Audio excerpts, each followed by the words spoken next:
Visual Studio ile görsel Python derslerimize devam ediyoruz. Bu videomuzda tablomuzdaki herhangi bir hücreye tıklandığında o hücrenin yer aldığı satırdaki tüm veriyi şuradaki form elemanlarımızın içerisine getirilmesini sağlayacağız. Ondan sonraki videomuzda ise artık bu aldığımız verilerle güncelleme veya silme işlemlerini yerine getireceğiz. Şimdi bununla ilgili hemen bir kütüphane tanımlıyoruz arkadaşlar. PyQt 6. Evet. PyQt 6. Buradan Qt Core sınıfını ve bundan da QDate sınıfını dahil ettim. Bundan sonraki işlemimiz bir fonksiyon tanımlayıp o fonksiyonu işlemlerimize tabi tutmak. Şuraya geliyorum yine. Şuraya geldim. Def dedim. Tablodan veri getireceğimiz için tablo bilgi veya bilgi alacağımız için oradan tablo bilgi diye fonksiyonumun ismini verdim.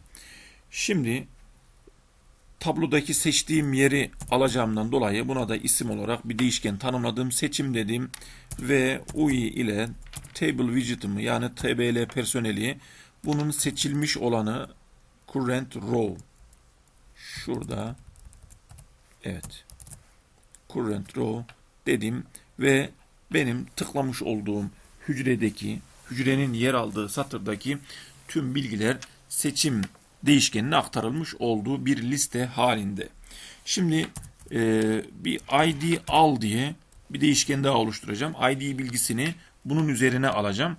Bu id ile de SQL komutları içerisinde where komutundan sonra silme veya güncelleme işlemlerimizi bu değere göre yapacağız. Çünkü bu değer tabloda primary key yani bundan başka bir daha o bilgileri referans edecek başka bir değer yok. Şimdi bundan sonrakilerini form elemanlarının kendi içlerine yazdırtacağız.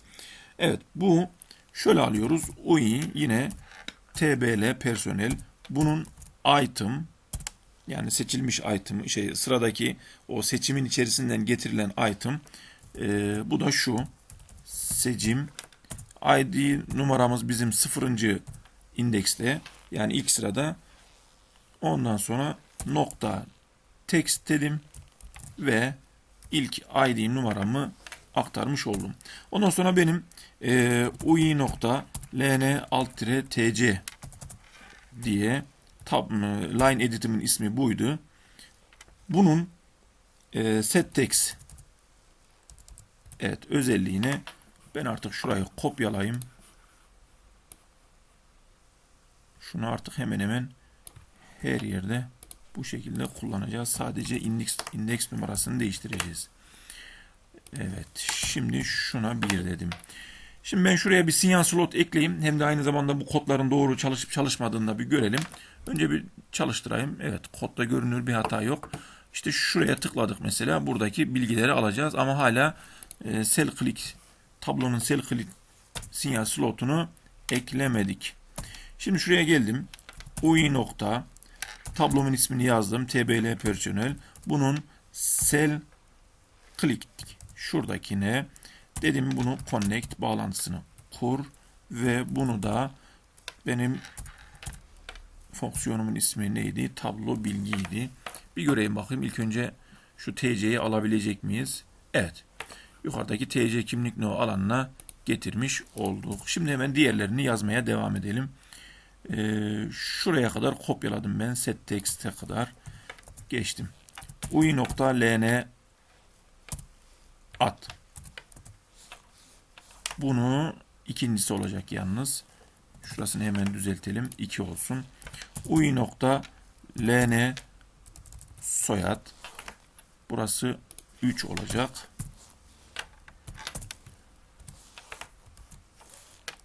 UI nokta normalde aslında 4. sıradan devam etmem gerekiyor ama ben bu alan ve branş da aynı özellikte olduğu için Onları da hemen buraya ekleyivereyim. Bizde tablomuza göre alan ve branş bizim 7. ve 8. indekslerimizde yer alıyor. LN, evet, alan buraya ekledim. Bu bizim 7. indeksimizdeydi. Ondan sonra UI nokta LN alt tire branş, bu ise bizim 8. indeksimizde yer alıyor. Şimdi ben şuraya artık 4, 5, 6'yı ekleyeceğim. 4. sırada unvan kısmı var. Bunu da hemen hızlıca yapalım. Unvanı da yine bunun bir değişkene aktarmak istiyorum ben. Unvan eşittir. Bu set text demeyeceğim. Şöyle diyeceğim. Bunun 4.'sü bu unvanda yer alacak. Şimdi unvanın içerisinde birden fazla değer olduğu için buraya ben hemen bir for döngüsü açacağım. Bu değişken tanımladım. I dedim. In range neyin içerisinde? Bizim unvanı yer alan, yani tabi UI demem gerekiyor. UI nokta cb unvan combo box'ımızın count, yani toplamı kadar dönsün dedim. Evet.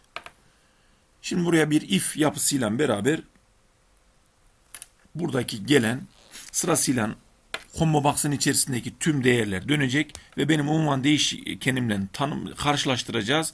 Hangisiyle eşitlenmişse onun yer aldığı indeks numarasını seçili hale getirteceğiz.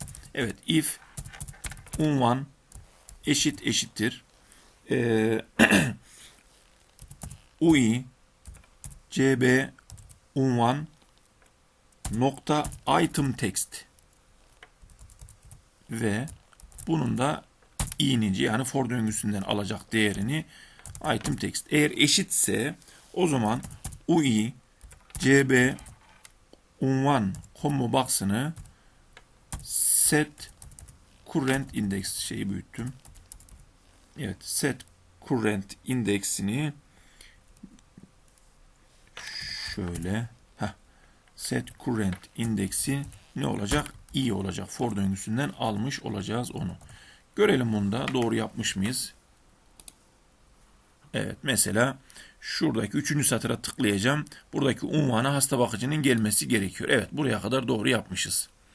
Şimdi aynı işlemi cinsiyet içinde yapalım.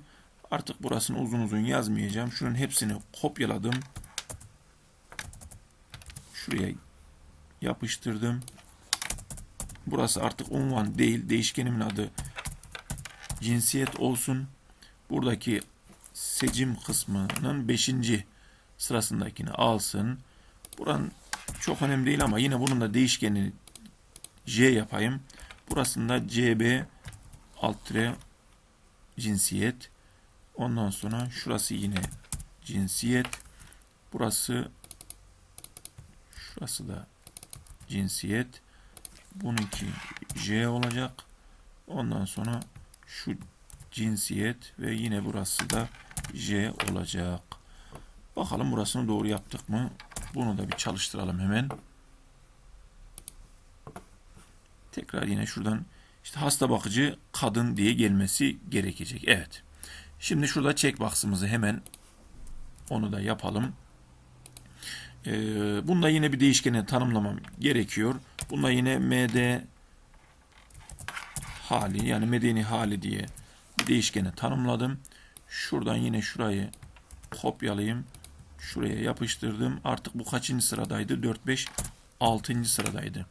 Şimdi buraya dedim ki if md,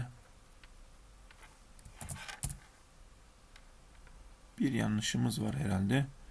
Gelmesi gerekirdi normalde.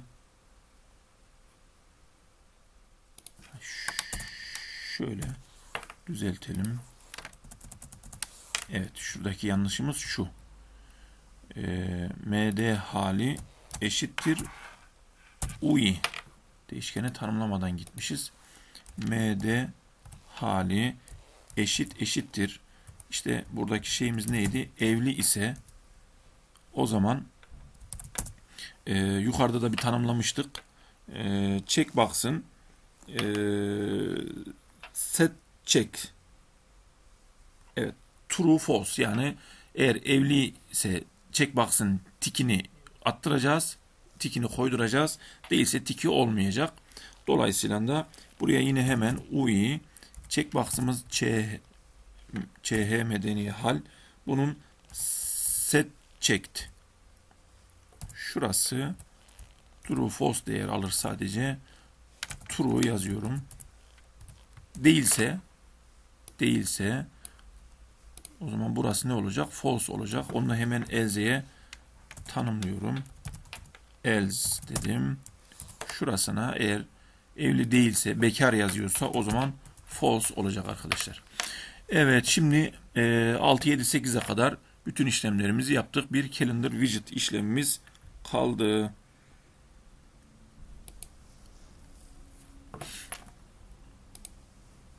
Evet.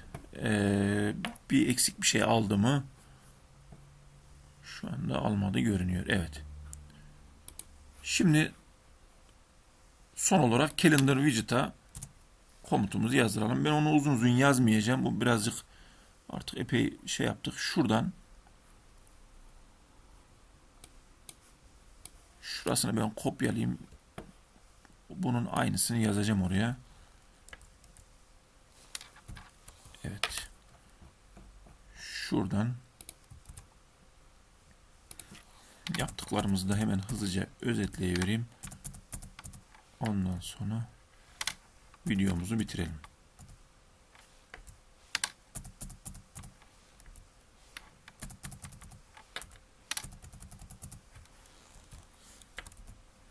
Şimdi yine burada aynı şekilde textbox'ın table widget'ın 9. seçilmiş olan satırındaki 9. indeksini C ve DG tarih diye buraya tanımladık. Bu tanımladığımızı biraz önce yukarıda oluşturmuş olduğumuz şuradaki bir sınıf vardı. Bu sınıfın QDate o. From string diyerek şuradaki vermiş olduğumuz formata göre bunu C ve tarihe aktardık. Şurada yaptığımız basit bir işlem. If C ve tarih is valid, yani gelen değer tarih formatına uygun mu değil mi? Zaten şurada görmüş olduğunuz üzere bool değeri, yani boolean değer alır. Yani true ya da false. Doğru ise o zaman şunu yapacak. Calendar widget'ta, bizim calendar widget'ın adı doğum tarihiydi. Set selected date, yani seçili olan ekrana getirilecek olan tarihi bizim şurada vermiş olduğumuz tarih olacak. Kodu yanlış aktarmadık. Bakalım. Tıkladım. Burada. Tamam. Şurada değişecek. Evet, işte 15 Nisan 1980. Evet, şurada görmüş olduğunuz üzere buradaki kısmı da çalıştı. Şimdi bu videoyu burada bitireceğim. Bundan sonraki videomuzda ID'ye göre güncelleme veya silme işlemlerini hızlıca yaptıracağız artık. Zor olan kısmı buydu. Evet, hepinize iyi akşamlar.